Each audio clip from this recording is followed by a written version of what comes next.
Let's do a simple economic arithmetic to see if we can transform our economic system. Okay, here's the basic Karl Marx's equation. Nothing to be afraid of. It is simple. It says embodied labor value plus living labor value equal to the total value. What are ELVs? ELV is nothing but the inputs. Let's say we manufacture chairs. So basically nails, glue, hammer are the inputs. Let's say they cost 100. And the value that the labor adds by putting these things together and making a chair out of it is LLV. Let's say it's 100. So the total cost of the chair finally is 200. This is the total value. Simple. But Marx says LLV is actually made of two things. One is the wage that the laborer gets, and the second is the surplus that the laborer generates. This surplus is taken away usually by the employer in a general capitalistic company, in a private owned company.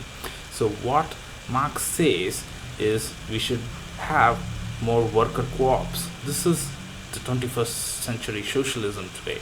We should have more worker co-ops in which workers democratically distribute the surplus among themselves. This will create lesser inequality in the society, lesser poverty, and workers have their rights. Let's extend Marx's theory. What if we have non-profit worker co-ops? That is, workers give their surplus back to the society. So, in the old equation, as we can see, 100 plus 50 plus 50 was 200.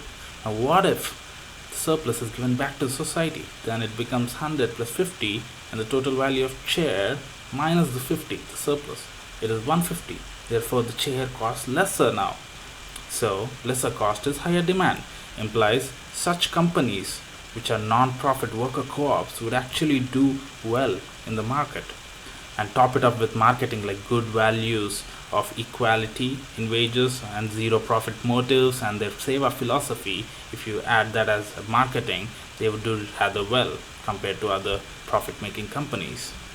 So, in a sea of profit-making selfish companies, let's say there are some unselfish companies or non-profit worker co-ops.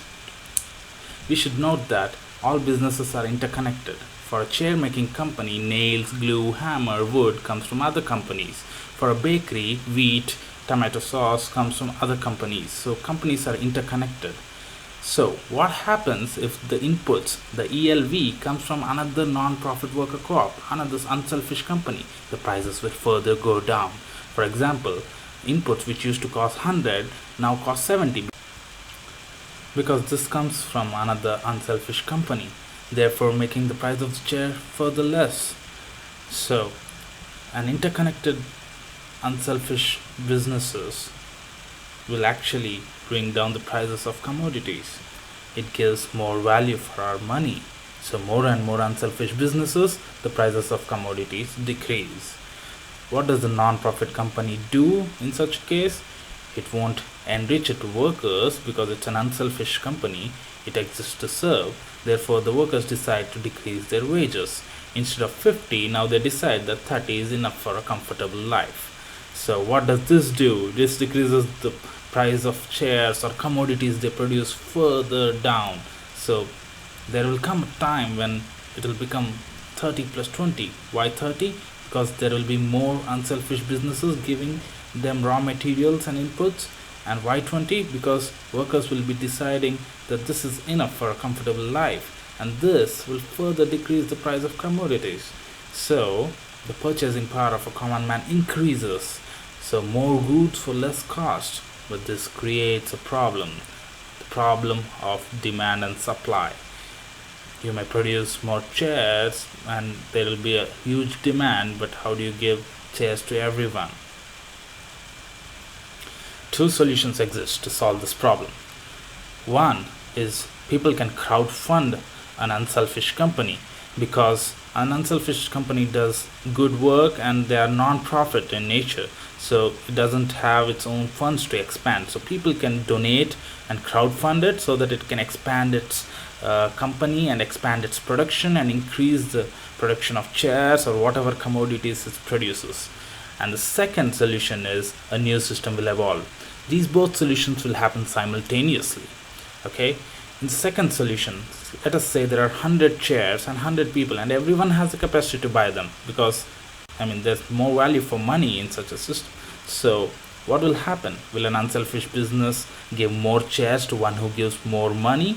That doesn't make sense, because even if someone gives more money to buy all the shares, at the end of the day the unselfish company has to show its balance sheets for the quarter saying that it's a non-profit, so it has to give back its money to people.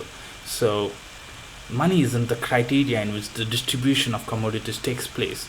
A new criteria might emerge, like first come first serve. Whoever comes first might get the goods, or another criteria like whoever doesn't have a chair or doesn't have oranges will get those commodities. So money will be replaced with a new system, maybe a system called serves, which I talk more about on my Facebook page. Maybe I'll do a video on this.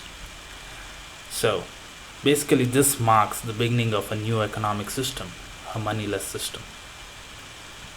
You can read more about the path towards a moneyless system on my Facebook page or website.